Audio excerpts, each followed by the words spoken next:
The man was coming straight at me. I noticed some object, looking like a knife, flashed in his hands. I was terrified, and I couldn't believe it was happening just because my mom didn't believe a single word I had said. Hi, my name's Nick. I'm 15. My mom considers me a pathological liar. That is, every time I open my mouth, I lie, I invent something. I tell fictional stories. In fact, that's not the case, but you can't persuade my mom. Once it played a cruel joke on me. I was even between life and death. You want to know what happened to me? Then make sure you watch this video to the end.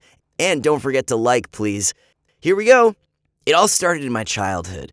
One summer, I was visiting my grandparents. They live in the country. I didn't know anyone there. I didn't have any friends, so I was bored. My grandpa decided to show me his library to cheer me up. Well, it was a separate room in the house. I didn't know how many thousands of books my grandfather had, but he knew each of them, and he was insanely proud of his collection. Grandpa said when he was too bored in real life, he opened a book and immersed in some other world that captured him, and he did not want to come back until he read the book to the very end. I didn't like the books they told us to read at school, so I doubted if I would like anything at Grandpa's library. But my grandpa chose a book for me that he adored himself. It was Tolkien's The Hobbit, There and Back Again. You won't believe it, but I got so carried away with reading that sometimes I forgot that I had to have breakfast, lunch, dinner, even sleep. I don't know how many days it took me to read the whole book, but as soon as I finished reading, I immediately demanded another book. There were thousands of books in my grandpa's library, so over the summer, I learned such genres as fantasy, science fiction, and detective stories. It was interesting for me to read about both fictional worlds and mysterious investigations. Sometimes I imagined myself as the hero of a book. For example, a wizard who studied with Harry Potter, or one of the Freemen, natives of Arrakis from Dune. I also dreamed one day I would solve a complicated crime, like Sherlock Holmes, and I almost did it. I noticed my grandparents' neighbor, Mr. Holliday, was behaving somewhat suspiciously. I started following him and found out that he was cheating on his wife. I thought I had discovered an important secret, so I was happy to report the results of my investigation to Mrs. Holliday. The scandal was terrible. Grandpa barely managed to take me away from the Holliday's house. Otherwise, I would have been seriously hurt by the head of the family. After that case, I decided to never investigate anything else in my life again. But there were a lot of plots in my head, and I thought they were much more interesting than my gray and boring life. I mean, I go to school, do my homework, attend my extra classes and sports practices. That's it, just an ordinary and unremarkable life. Apparently, that's why I started to invent an alternate reality for myself, where I was a superhero, a detective, or a person with abnormal abilities like the X-Men. When I chose to be a superhero, I tried to help someone all day. Like, I helped old ladies to cross the street. I protected younger school kids from bullies. I took kittens down from the trees. At home, I told my mom about my day, embellishing the reality a little. For example, I said how I risked my life by entering into a fight against 10 bullies. However, after such stories, my mom called school management, and there she found out why her son was fighting at school. The teachers were quite surprised, and they said nothing like this had happened. My mom would call me an airmonger, and then she went back to her business. When I played detective, I became as attentive and observant as possible. I followed everything that was happening around me and everyone who came into my vision. One day, I was returning from school, and I heard strange sounds from the open window of some house. I immediately decided to have a look at what was happening there, and I saw the back of a man who was hitting someone really hard. I got scared.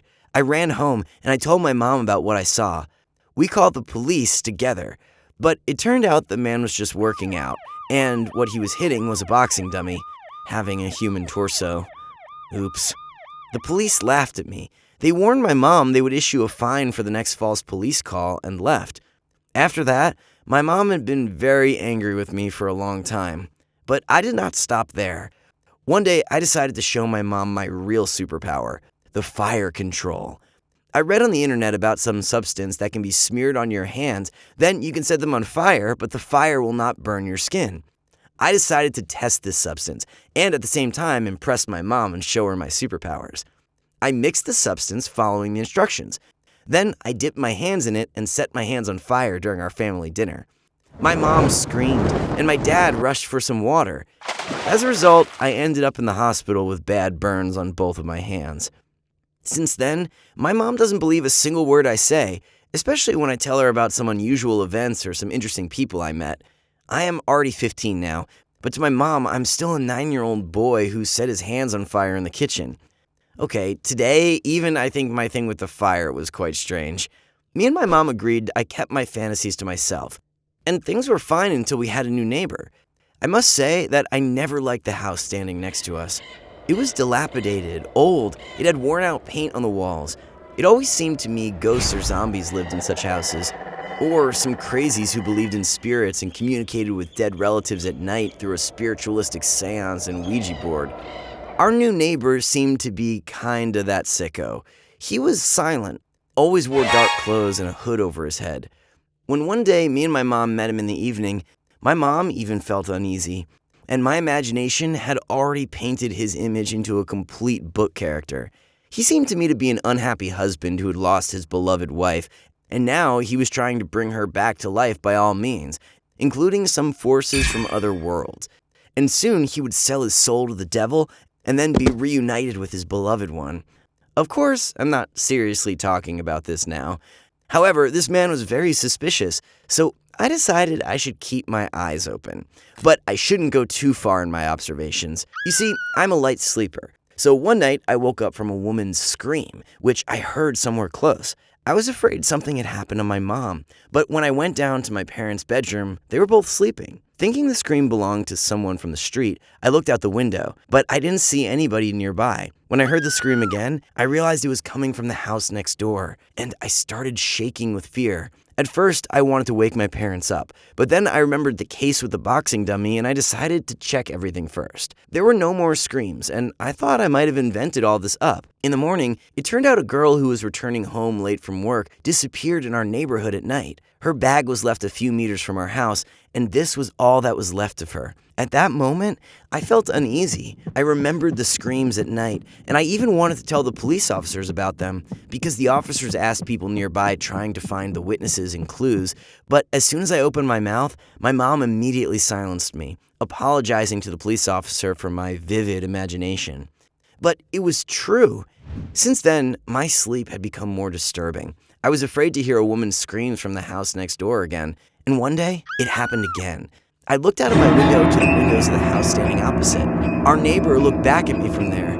Oh my God, I was so scared, I immediately jumped away from the window. Now, this lunatic, he definitely didn't have all his marbles, knew that I knew the truth about him, which meant he would come to kill me. In the middle of the night, I woke my parents up. I was almost crying with fear. I told them our neighbor was a maniac, and he had seen me through the window, which meant he would come for me. You think Mom and Dad believed me? Of course not. Mom said I was going back to my good old days, but my dad didn't listen to me at all. He just turned over on his other side and immediately fell asleep. The next day, I was afraid to leave the house, but I had no choice. I had to go to school. Fortunately, I met a friend of mine next to my house, and we went to classes together, but I came back alone in the evening. At that time, it was already dark outside because it was autumn. I approached my house with caution, and it turned out my caution was not in vain.